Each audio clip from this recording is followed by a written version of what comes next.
ਬੇਅਦਬੀ ਕਾਨੂੰਨ ਵਿੱਚ ਸੋਧਾਂ ਨੂੰ ਲੈ ਕੇ ਚੱਲ ਰਹੇ ਵਿਵਾਦ ਦਰਮਿਆਨ ਪੰਜਾਬ ਸਰਕਾਰ ਨੇ ਅੱਜ ਸ਼੍ਰੀ ਅਕਾਲ ਤਖਤ ਸਾਹਿਬ ਦੇ ਸਕੱਤਰੇਤ ਵਿਖੇ 25 ਪੰਨਿਆਂ ਦਾ ਸੋਧਿਆ ਹੋਇਆ ਖਰੜਾ ਅਤੇ ਇਤਰਾਜ਼ਾਂ ਦੇ ਜਵਾਬ ਅਧਿਕਾਰਤ ਤੌਰ ਉੱਤੇ ਸੌਂਪ ਦਿੱਤੇ ਨੇ।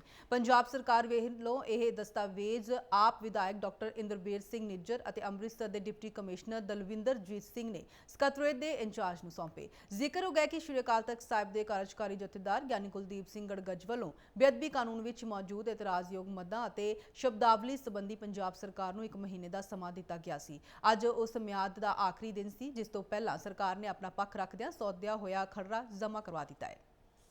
ਸਟਾਫ ਵੱਲੋਂ ਕੀ ਕਿਹਾ ਗਿਆ ਜੀ, ਕਦੋਂ ਤੱਕ ਜਾਂਚ ਕੀਤੀ ਜਾਣੀ ਹੈ, ਕਦੋਂ ਤੱਕ ਪ੍ਰਵਾਨਗੀ ਦਿੱਤੀ ਜਾਣੀ ਹੈ? ਉਹ ਕਹਿੰਦੇ ਕਿ ਅਸੀਂ ਜਾਂਚ ਕਰ ਲਾਂਗੇ, ਜਦੋਂ ਸਬਮਿਟ ਹੋ ਜਾਣਗੇ ਤੇ ਅਸੀਂ ਜਾਂਚ ਕਰ ਲਾਂਗੇ, ਅਸੀਂ ਤੁਹਾਨੂੰ ਕਮਿਊਨੀਕੇਟ ਕਰ ਲਾਂਗੇ। ਮਾਨਸੂਨ ਸੈਸ਼ਨ ਦੇ ਵਿੱਚ ਇਹਦੀ ਪ੍ਰੀਖਿਆ ਲੱਗੀ ਕਿ ਸੋਚ ਨੂੰ ਫੇਰ ਲੈ ਕੇ ਜਾਓ। ਦੇਖੋ ਇਹਨਾਂ ਨੇ ਇਹ ਕਿਹਾ ਕਿ ਤੁਸੀਂ ਮਾਨਸੂਨ ਸੈਸ਼ਨ ਤੇ ਕੋਈ ਦਾ ਭਾਗ ਲੈ ਕੇ ਜਾਣਾ ਹੈ। ਦੇਖੋ ਐਕਟ ਬਣ ਚੁੱਕਾ, ਤੁਹਾਨੂੰ ਪਤਾ ਹੀ ਹੈ। ਉਹ ਕਹਿੰਦੇ